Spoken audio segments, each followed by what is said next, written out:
जय हिंद साथियों, कैसे हैं सब लोग।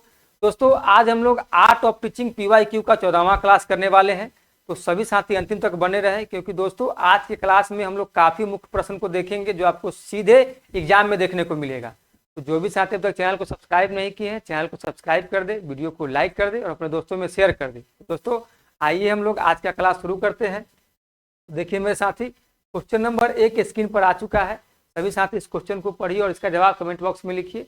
उससे पहले क्या करना है, सभी साथी पेन और पेपर लेकर के बैठे, जो भी क्वेश्चन आपको स्क्रीन पर दिखता है उसका आप लोग सही ऑप्शन नोट डाउन करते जाएं और मुझे अंतिम में बताएं कि आपका सही स्कोर कितना आ रहा है। तो दोस्तों आइए इस क्वेश्चन को देखते हैं। इसमें बोला है इनमें से किसे शिक्षण का निम्नतम स्तर भी कहा जाता है। तो मेरे साथी जो आप 4 ऑप्शन देख रहे हैं, इसी में से बताना है कि शिक्षण का निम्नतम स्तर इसमें से कौन है। तो ऑप्शन नंबर ए में दिया है स्मृति स्तर, बी में दिया है समझ का स्तर, सी में दिया है चिंतनशील स्तर और डी में दिया है मेरे साथी अंतर्निरीक्षणात्मक। बताइए इसका सही जवाब क्या होगा। तो मेरे साथी सबसे पहले हम लोग इसको समझ लेते हैं। स्मृति स्तर में क्या होता है। तो स्मृति स्तर में मेरे साथी हम लोग छात्रों से जानकारी को याद करने और रटने की अपेक्षा रखते हैं। जहाँ पे रटने और याद करने की बात आ जाए वहाँ पे क्या होगा, स्मृति स्तर होगा। फिर हमारा क्या है, बी में है समझ का स्तर। तो दोस्तों हम लोग छात्रों से इसमें विषय वस्तु के अर्थ और संदर्भ को समझने की अपेक्षा रखते हैं। ठीक है, हम लोग जब बच्चों को विषय वस्तु जो पढ़ाते हैं उसके बच्चा अर्थ को समझ रहा है कि नहीं, उसके संदर्भ को समझ रहा है कि नहीं, वही चीज क्या होगा, समझ का स्तर। फिर बी में है चिंतनशील स्तर। तो मेरे साथी शिक्षण के जो ये आप देख रहे हैं चिंतनशील स्तर, इसको सबसे उच्चतम स्तर माना गया है। इसमें बच्चा क्या करता है, जो बच्चा को आप विषय वस्तु पढ़ाते हैं उसके अर्थ और उसके संदर्भ को समझ के उस पर वो चिंतन करता है, तो क्या होगा, उससे वो नई नई चीजों का विकास करता है। तो उसको हम लोग क्या बोलेंगे मेरे साथी, चिंतनशील स्तर। डी में क्या है, अंतर्निरीक्षणात्मक। तो अंतर्निरीक्षणात्मक कहने का मतलब होता है ये शिक्षण के अंत में किया जाने वाला आकलन या मूल्यांकन है। ठीक है, तो बताइए मेरे साथी अब इसका सही जवाब क्या होगा।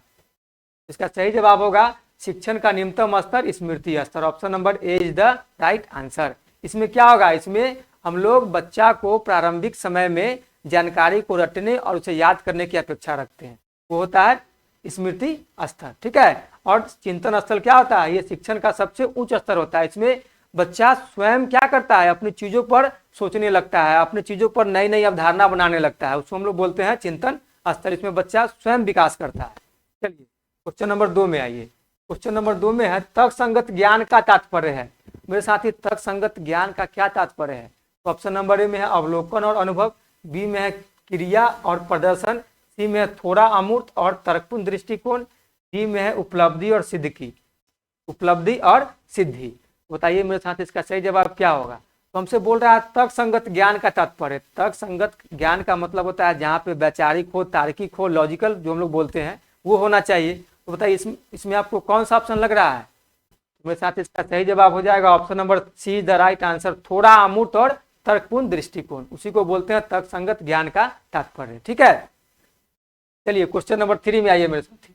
इसमें बोला क्या जा रहा है, शिक्षण का सर्वाधिक अपेक्षित तत्कालिक परिणाम है। हमसे पूछ रहा है शिक्षण का सर्वाधिक अपेक्षित तत्कालिक परिणाम। तत्कालिक परिणाम क्या है मेरे साथी। तो ऑप्शन नंबर ए में छात्रों के व्यवहार में वांछनीय दिशाएं परिवर्तन, बी में छात्रों के समग्र व्यक्तित्व का विकास, छात्रों का चरित्र निर्माण, उपयुक्त नौकरी के लिए चयन होना। तो देखिए मेरे साथी हमसे पूछा है तत्कालिक परिणाम। तो तत्कालिक परिणाम क्या हो सकता है। तो तत्कालिक परिणाम व्यवहार में परिवर्तन आएगा क्या। तो छात्रों के व्यवहार में वांछनीय दिशाएं परिवर्तन, तो option number A is the right answer.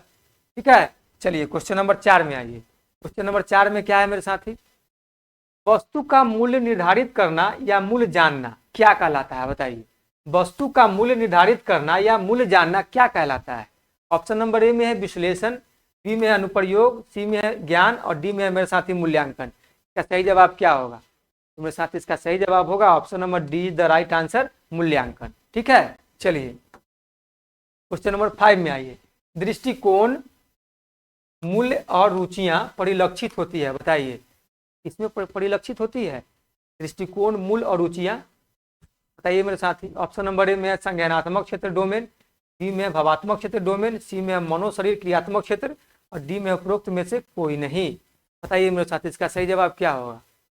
तो ये दृष्टिकोण, मूल और रुचियां भावात्मक क्षेत्र डोमेन में परिलक्षित होती है। Option number B is the right answer.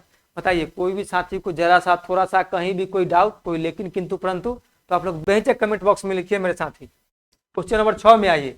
बच्चों को विभिन्न प्रकार के ईंधन के बारे में जागरूक करने के लिए शिक्षक कर सकता है। शिक्षक क्या कर सकता है विभिन्न प्रकार के ईंधन के बारे में जागरूक करने के लिए बच्चों को?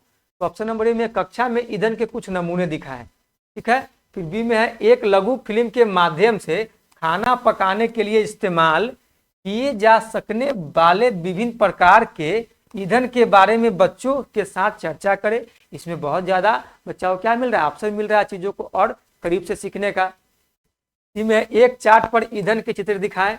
डी में है बच्चों से विभिन्न ईंधनों की सूची बनाने को कहे। तो हमसे क्या कर रहा है, सबसे ज्यादा कारगर हो, सबसे ज्यादा इसमें कारगर कौन होगा? तो option number B is the right answer.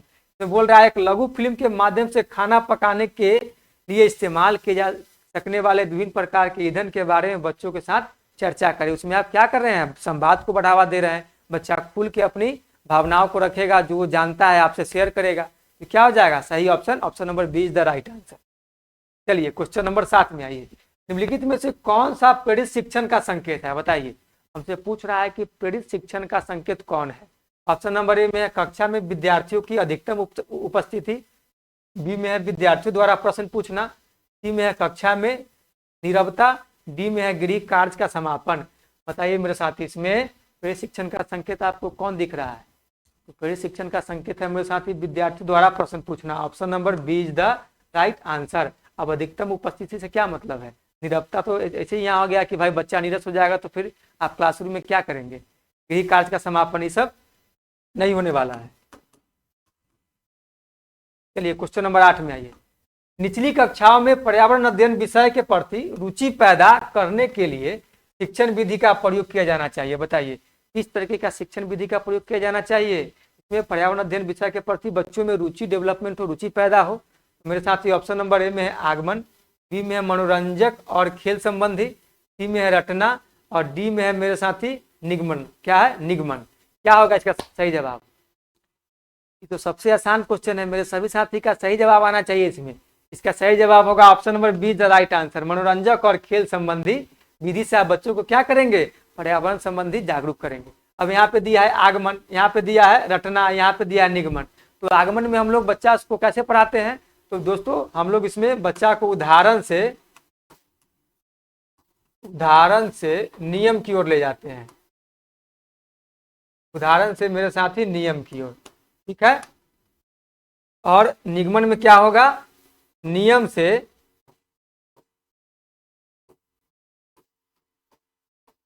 उदाहरण की ओर, नियम से उदाहरण की ओर,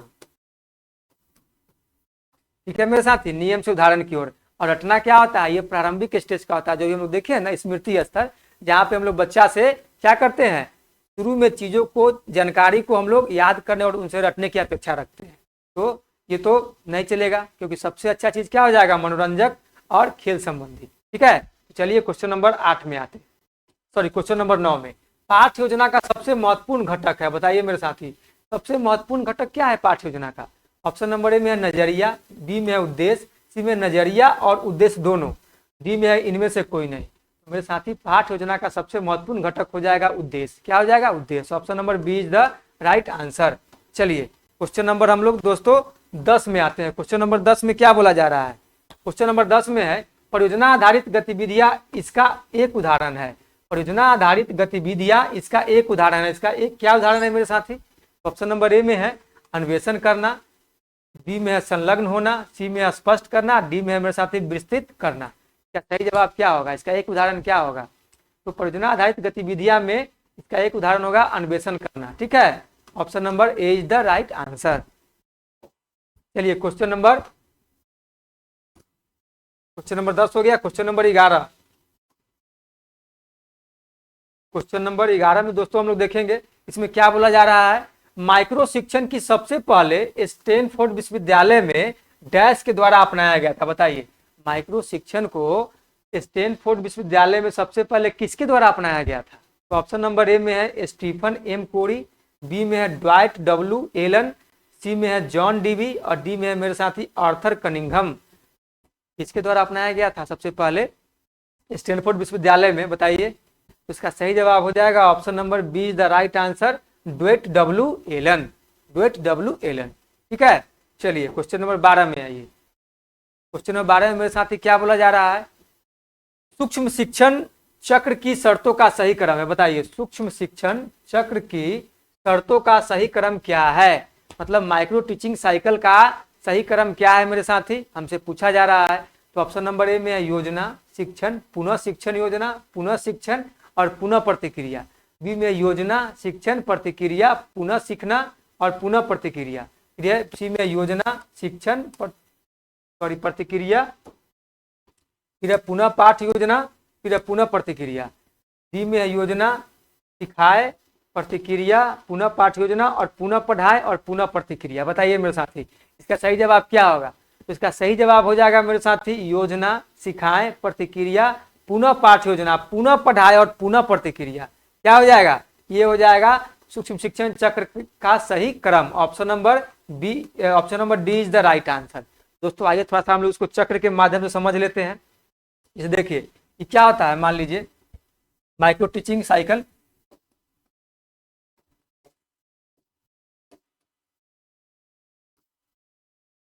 ठीक है, माइक्रो टीचिंग साइकिल। तो पहले इसमें होता है मेरे साथी प्लान। क्या होगा? प्लान, प्लान, फिर क्या हो जाएगा? फिर हो जाएगा मेरे साथी टीच, टीच, फिर क्या हो जाएगा? यहाँ पे हो जाएगा फीडबैक। क्या हो जाएगा? फीडबैक। फिर क्या बनेगा? फिर अब क्या होगा मेरे साथी? इसके बाद होगा रीप्लान, रीप्लान, रीप्लान के बाद फिर क्या होगा? फिर होगा मेरे साथी रीटीच। क्या हो गया? रीटीच। फिर यहाँ पे क्या होगा? रीफीडबैक।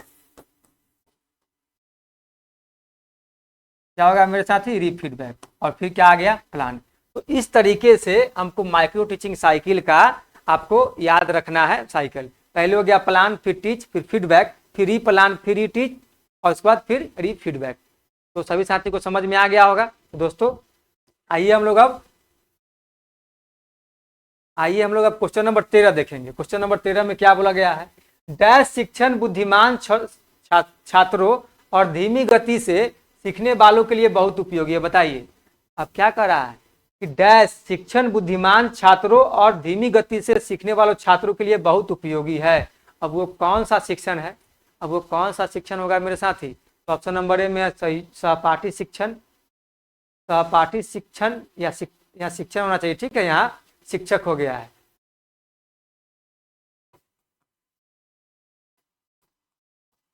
फिर बी में है टीम शिक्षण, टी में है टीम शिक्षण और बी में है सूक्ष्म शिक्षण और डी में है मेरे साथी व्यक्तिगत शिक्षण। बताइए इसका सही जवाब क्या होगा?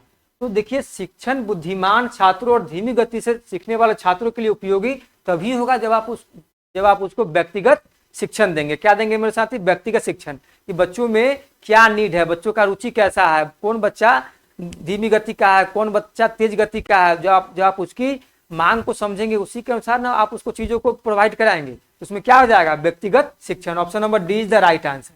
और देखिए यहाँ पे थोड़ा टाइपिंग मिस्टेक हो गया है, बी ऊपर वाला नीचे और सी नीचे वाला ऊपर चला गया। ठीक है, सभी लोग देख लीजिएगा। इसका सही जवाब होगा option number D is the right answer, व्यक्तिगत शिक्षण। शिक्षण बुद्धिमान छात्रों और धीमी गति से सीखने वाले छात्रों के लिए बहुत उपयोगी होता है। ठीक है, चलिए क्वेश्चन नंबर 14 में आइए। क्वेश्चन नंबर 14 में क्या है मेरे साथी? बच्चे के सीखने के लिए किस प्रकार का कक्षा वातावरण अधिक अनुकूल है? बताइए बच्चे के सीखने के लिए किस प्रकार का कक्षा वातावरण अधिक अनुकूल है, वो हमको बताना है। तो ऑप्शन नंबर ए में निष्क्रिय कक्षा वातावरण, बी में है शिक्षक अनुकूल कक्षा वातावरण, सी में है कक्षा का भौतिक वातावरण और डी में है उपरोक्त में से कोई नहीं। बताइए मेरे साथी क्या सही जवाब क्या होगा? तो इसका सही जवाब हो जाएगा शिक्षक अनुकूल कक्षा वातावरण। Option number B is the right answer. अब बहुत सारे साथियों का जवाब आएगा सर शिक्षक अनुकूल कक्षा वातावरण कैसे होगा?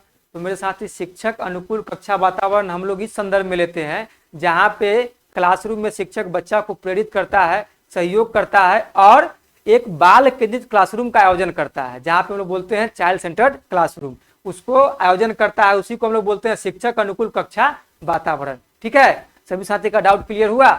चलिए क्वेश्चन नंबर 15 में आइए।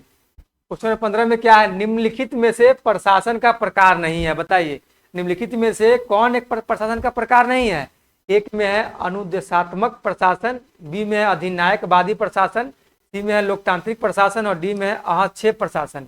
तो मेरे साथी ये जो आप थ्री देख रहे हैं ये तीनों क्या है, किसी तरह का संगठनात्मक मतलब किसी संगठन या किसी न किसी प्रशासन का एक हिस्सा है, लेकिन ये प्रशासन का पार्ट नहीं है, अनुदेशात्मक प्रशासन का पार्ट नहीं है, लेकिन ये तीनों शैक्षणिक प्रशासन या किसी भी प्रशासनिक प्रशासन का ये तीनों अपना अलग अलग रोल अदा करता है, लेकिन इसका कोई रोल नहीं है। तो ये क्या हो जाएगा, option number A is the right answer.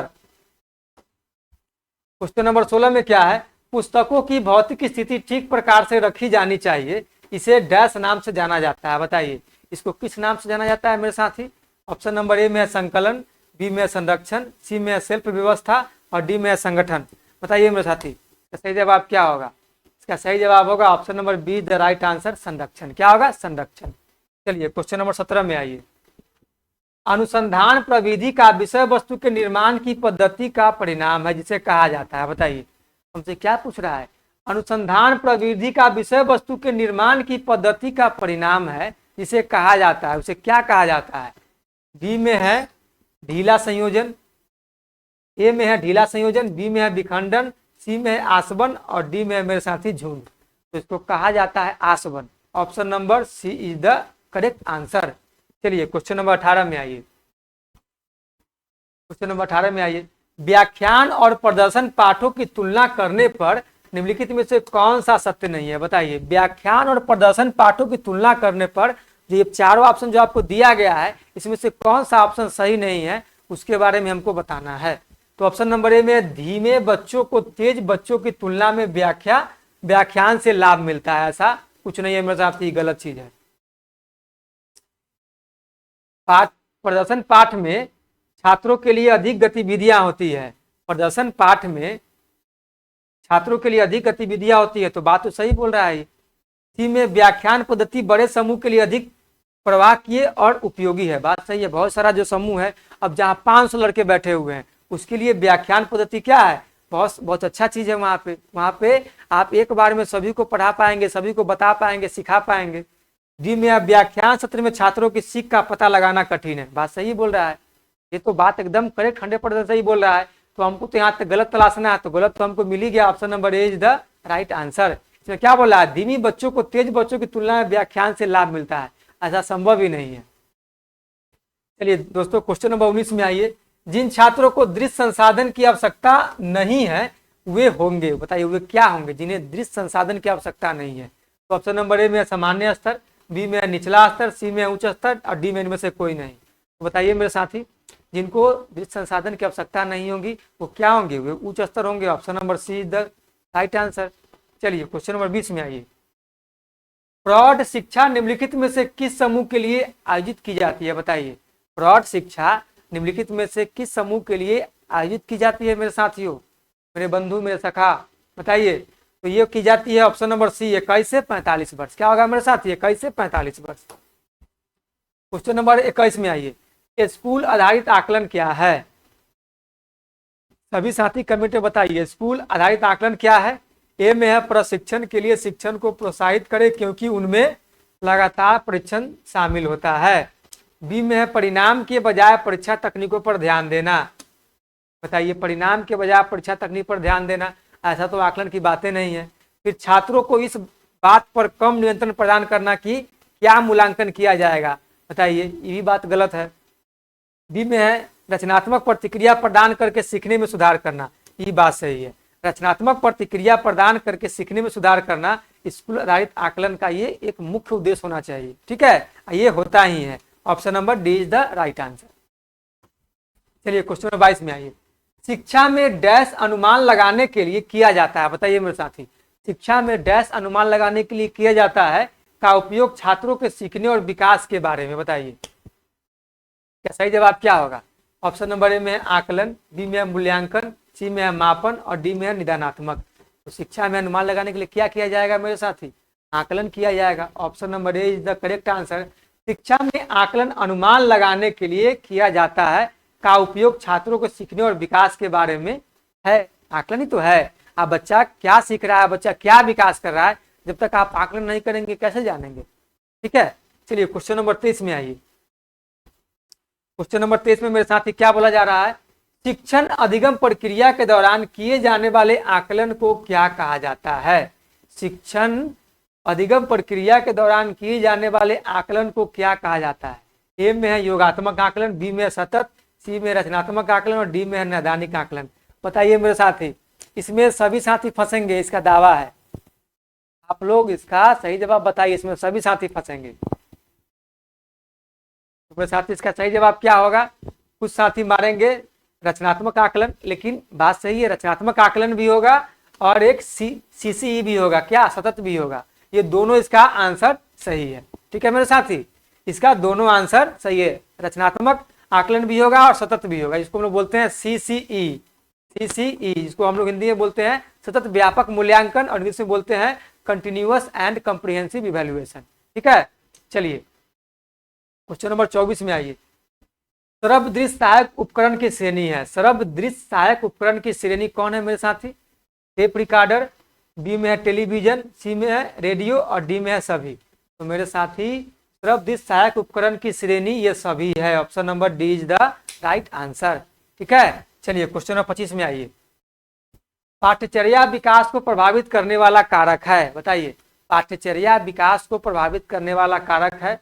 ए में है समाज शास्त्रीय कारक, बी में है आर्थिक कारक, सी में है वैज्ञानिक कारक और डी में है सभी। मेरे साथी पाठ्यचर्या विकास को प्रभावित करने वाला ये तीनों कारक है, समाज शास्त्रीय कारक भी होगा, आर्थिक कारक भी होगा और वैज्ञानिक कारक भी होगा। इसका सही जवाब क्या होगा, option number D is the correct answer. चलिए क्वेश्चन नंबर 26 में आइए। निम्नलिखित में से कौन सा सूक्ष्म शिक्षण पर लागू नहीं होता है, बताइए। अब सूक्ष्म शिक्षण पर लागू कौन सा कथन इसमें से नहीं होगा। ए में अब शिक्षण कौशल विकसित करने पर ध्यान देना, बात तो सही है। बी में प्रशिक्षु के प्रदर्शन के लिए प्रतिपुष्टि, सी में छात्रों की सीमित संख्या और डी में बहुत व्यापक और बड़ा विषय। नहीं मेरे साथी, यही नहीं होगा, ऑप्शन नंबर डी ही नहीं होगा। बहुत व्यापक और बहुत बड़ा विषय सूक्ष्म शिक्षण पर लागू नहीं होता है, option number D is the right answer हो जाएगा क्वेश्चन नंबर 26 के अकॉर्डिंग। ठीक है, चलिए क्वेश्चन नंबर 27 में आइए। शिक्षक शिक्षण अधिगम प्रक्रिया में सीखने के डैश के रूप में एक महत्वपूर्ण भूमिका निभाता है, बताइए इसके रूप में एक महत्वपूर्ण भूमिका निभाता है मेरे साथी। ऑप्शन नंबर ए में सुविधा प्रदाता सुगमकर्ता, बी में है प्रतिभागी, सी में है सलाहकार और डी में है अभ्यासकर्ता। तो मेरे साथी इसका सही जवाब होगा option number A is the right answer, सुविधा प्रदाता और सुगमकर्ता के रूप में एक महत्वपूर्ण भूमिका निभाता है। ठीक है, चलिए क्वेश्चन नंबर 28 में आइए।